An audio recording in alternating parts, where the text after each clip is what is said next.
Tamil cinema நேயர்களுக்கு என்னுடைய அன்பு வணக்கம். வெல்கம் டு எம்டி திரை.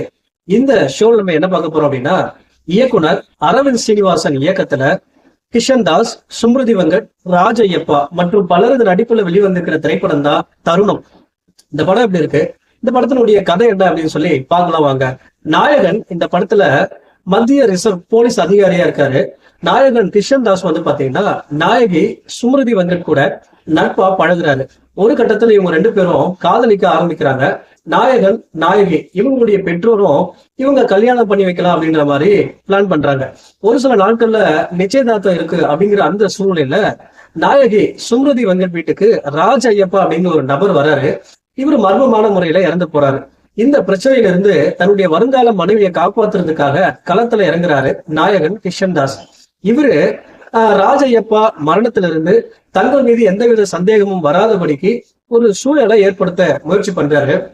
அதாவது கண்காணிப்பு கேமரா இருக்கு, காவலாளிகள் இருக்காங்க, ஆள் நடமாட்டம் அதிகமா இருக்கிற அந்த அடுக்குமாடி குடியிருப்புல இருந்து எப்படி அந்த ராஜ ஐயப்பாவுடைய உடலை அப்புறப்படுத்துறாங்க, அங்கிருந்து நாயகனும் நாயகியும் தப்பிக்கும் தருணங்களை ரொம்ப விறுவிறுப்பாகவும் சுவாரஸ்யமாகவும் சொல்லக்கூடிய படம் தான் இந்த தருணம்.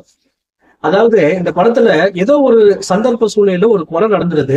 அந்த கொலையில இருந்து எப்படி நாயகன் தன்னுடைய புத்திசாலித்தனத்தை யூஸ் பண்ணி தப்பிக்கிறாரு, அதை வந்து பாத்தீங்கன்னா ரொம்ப பரபரப்பாகவும் ரொம்ப சுவாரஸ்யமாகவும் ஒரு கிரைம் த்ரில்லர் படமா சொல்லியிருக்காரு இயக்குனர் அரவிந்த் ஸ்ரீனிவாசன். இந்த படத்துல நாயகி நாயகன் இவங்க ரெண்டு பேருமே சந்திக்கிற அந்த அறிமுக காட்சியாகட்டும், இவங்களுடைய நட்பாகட்டும், இவங்களுடைய காதல் காட்சிகளாகட்டும், எல்லாமே முதல் பாதி பழைய படங்கள்ல வர மாதிரியான காட்சி அமைப்புகள் இருந்தாலும் இரண்டாம் பாதியில ஒரு கொலை நடக்குது. அந்த கொலையில இருந்து எப்படி தப்பிக்கிறாங்க, நாயகன் போடுற திட்டம் என்ன, அந்த திட்டத்தை எப்படி செயல்படுத்துறாங்க அப்படிங்கிற அந்த காட்சி அமைப்புகள் எல்லாமே வந்து பாத்தீங்கன்னா படத்தை ரொம்ப வேகமா பயணிக்க வைக்குது. அது மட்டும் இல்லாம பார்வையாளர்களை சீட் நுழையில உட்கார வச்சிருக்காரு இயக்குனர் அரவிந்த் ஸ்ரீனிவாசன்.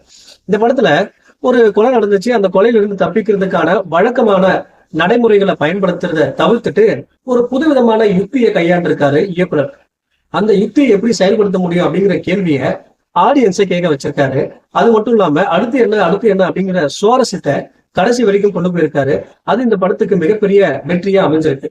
அதே போல நாயகி அந்த கொலையை பண்ணிட்டாங்க, அந்த கொலையில இருந்து எப்படி தப்பிக்கணும் அப்படின்ற மாதிரியான அந்த பயமும் பதற்றத்தையும் ரொம்ப நேர்த்தியா வெளிப்படுத்தி நடிச்சிருக்காங்க. அதே போல நாயகன் ஒரு கொலை நடந்துச்சு, அந்த கொலையை எப்படி தற்கொலையா மாத்துறது அப்படிங்கிற அவர் போற திட்டமும் அவர் செயல்படுத்துற விதமும் ரொம்ப சிறப்பாகவே நடிச்சிருந்தார் அப்படின்னு தான் சொல்லணும். மொத்தத்துல இந்த படத்தை ரொம்ப இயக்குனர் சிறப்பாகவே கையாண்டிருக்காரு அப்படின்னு தான் சொல்லணும். இந்த படத்தினுடைய அதாவது காட்சி அமைப்புகள் ஆகட்டும், ஒளிப்பதிவாகட்டும், எல்லாமே வந்து பாத்தீங்கன்னா ஒரு சஸ்பென்ஸ் த்ரில்லருக்கு என்ன தேவையோ அதை கரெக்டா கொடுத்திருந்தாங்க.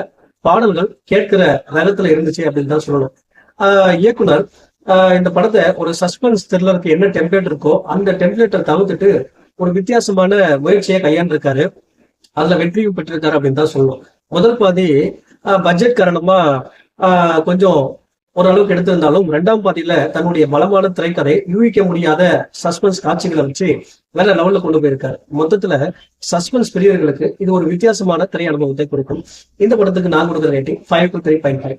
அடுத்த வருஷத்தை சந்திக்கலாம். நன்றி, வணக்கம்.